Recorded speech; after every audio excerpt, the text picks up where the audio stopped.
Sa herë mendoj keq për dikë ose për diçka, e ndi se po hyj në gjyna, por ama bie në të.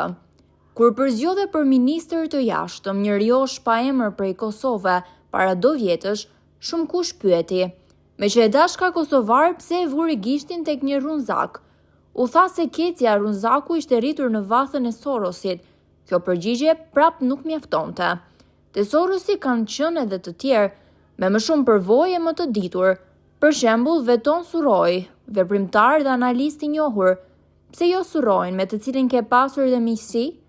Pse jo një tjetër të ngjashëm? Përgjigja gjendet në vetdijen e në nëntvetdijen tënde.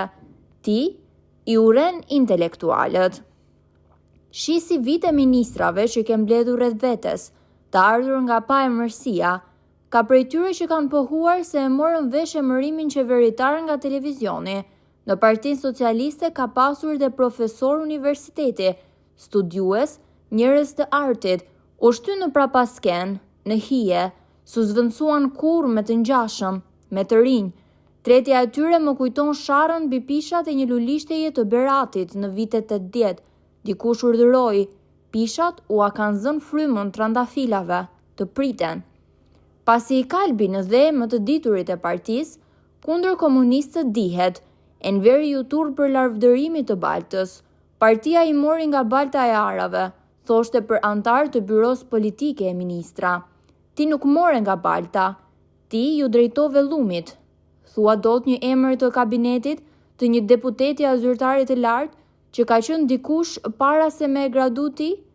Princi njihet nga njerëzit që afron rreth vetes, thoshte Machiavelli. Ti i urren intelektualët.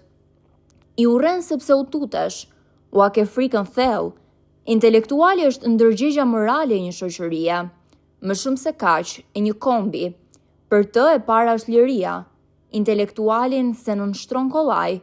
Intelektuali rebelohet.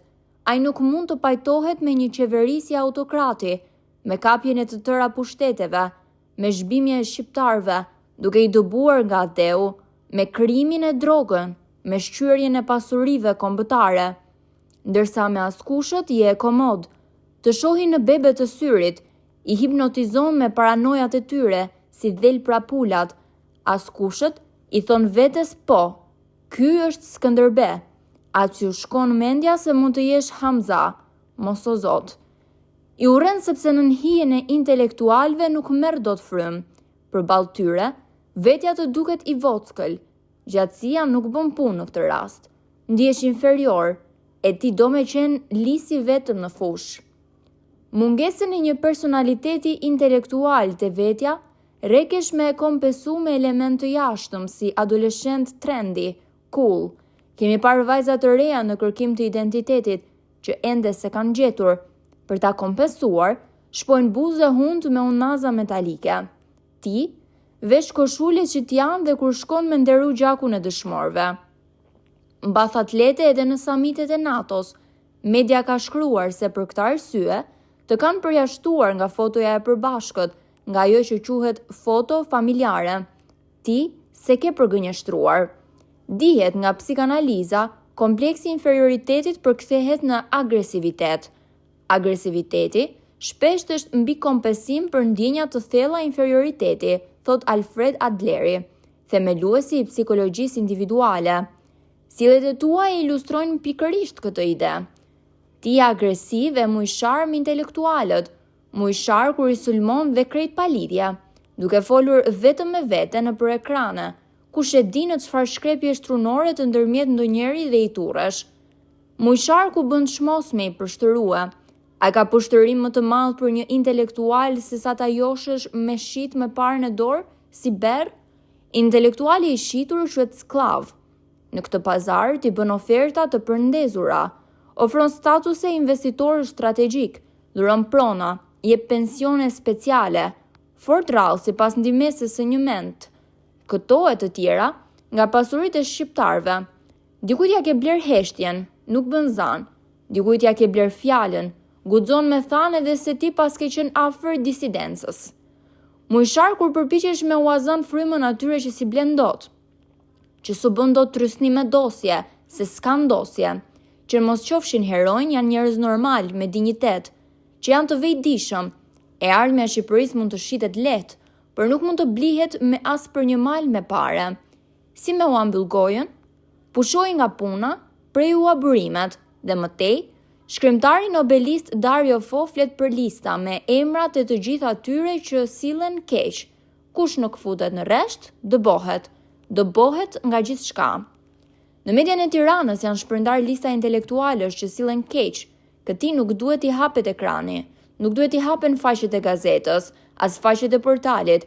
Ky nuk duhet të përmendet për asgjë, as të shahet atë të kritikohet. Sulmi ashton ndjekësit, e bën faktor, të ndëshkohet me terr, të trajtohet si i paqen, të harrohet. Për ironi, listat kundër disa zërave të lirë intelektual kanë depërtuar edhe në media afër opozitës. Ti ke kualifikim special për diversione, pare dhe për këtë sa të duash, pare tona të mjera, pare të tjera të zeza. Ndërkohë ekranët punojnë me tërë kapacitetin, për edhe një prerje tjetër intelektualësh, për edhe një intelektual obortar. Gjithologët shpallen analist, shkrimtar, filozof, kanë vetëm një mision, me u ashpërla trurin shqiptarve. Ti urren intelektualet sepse su bëre vetë i tillë. Intelektuali është njeriu që e vë inteligjencën në shërbim të së vërtetës, jo të pushtetit, thot Albert Camus. Një intelektual është dikush që ka gjetur diçka më interesante se parat, shprehet me një përndritje gazivet Edgar Allan Poe. Ti je në polin e kundërt të intelektualit të këtij formati. Ka shumë errësirë në jetën tënde parapolitike, edhe në politik bën jetë paralele. Në tribun flet për integrim europian, në shtrat bie me mafian, fërkohesh me Beogradin. Vendose një precedent që se bën një intelektual, i shmangesh ballafaqimit. Nuk pranove kurrë me marr pjesë në debat publik me kundërshtarët politik, as në fushatat zgjedhore. Washingtoni se zgjedh kreun e shtëpisë së bardhë pa u përballur kandidatët në ekran, që njerëzit i peshojnë e të gjykojnë vetë. Ky është modeli i botës demokratike. Ti në vend të përballjes zgjodhe monologun, zgjodhe masturbimin politik. Kush i bishnon përballjes në debat, ka diçka me fsheh. Nuk bëre kur bilanc sepse s'ke bilanc ndërtues. Nuk shpalove kur strategji sepse s'ke strategji ndërtuese. Gjatë fushatës zgjedhore u shfaqe si aktor cirku amator që ngre në valle ariun, duke i ofruar një sheqerk në grusht. U ofrove shqiptarëve një letër sheqerke, pasaportën europiane në 1930-ën. Harrove se je Surreli, nuk je Brukseli.